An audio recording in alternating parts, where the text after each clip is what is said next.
In the shadowy realm of medieval Europe, a potent brew of social inequality, religious orthodoxy, and gender oppression simmers, setting the stage for the emergence of the witch figure that would haunt the collective imagination for centuries to come.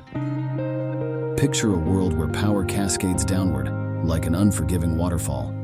At the summit stand the nobility and clergy, basking in privilege and plenty, while below, the masses struggle in a life of servitude and scarcity. In the fields, a peasant woman toils, her back bent from endless labor.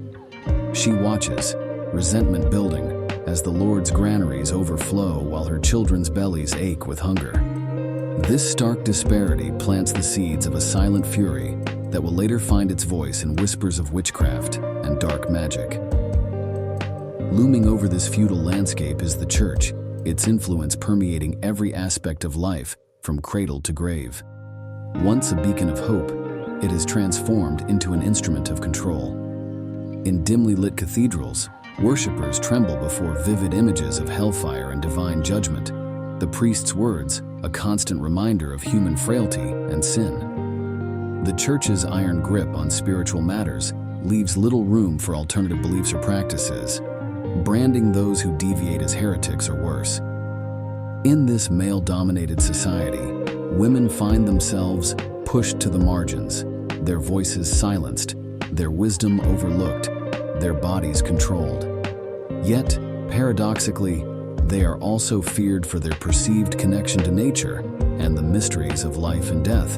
Consider the village midwife. Her knowledge of herbs and healing passed down through generations.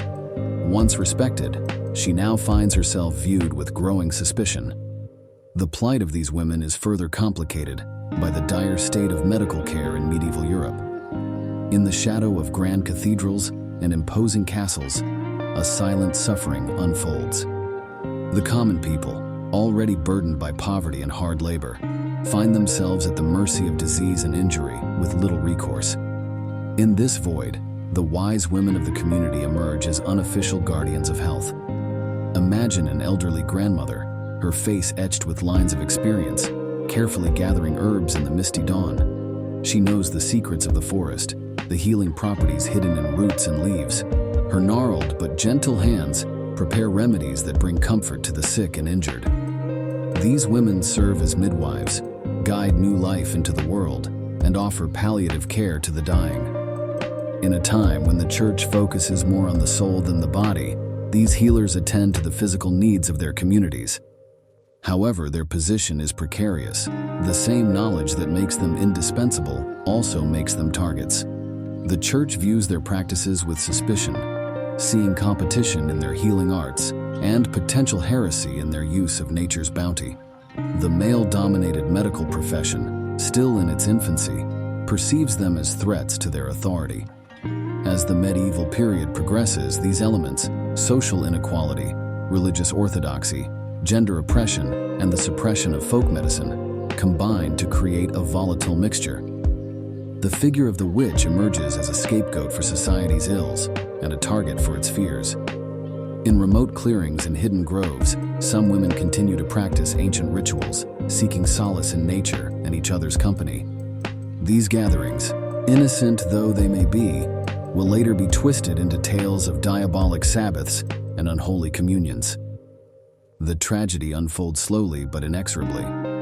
Those who once brought healing and comfort to their communities find themselves accused of consorting with dark forces. The very knowledge that made them essential now marks them as different, dangerous, and potentially demonic.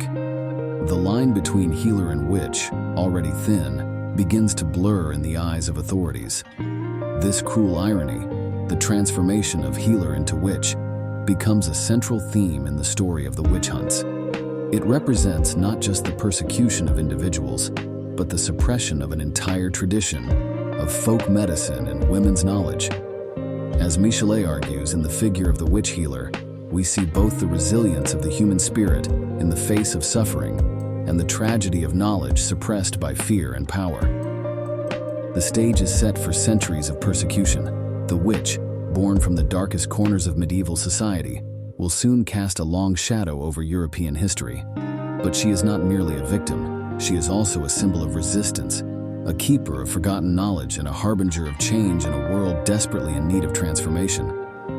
In her story, we find a mirror reflecting the complex interplay of social, religious, and gender dynamics that shaped the medieval world and continue to echo in our own time.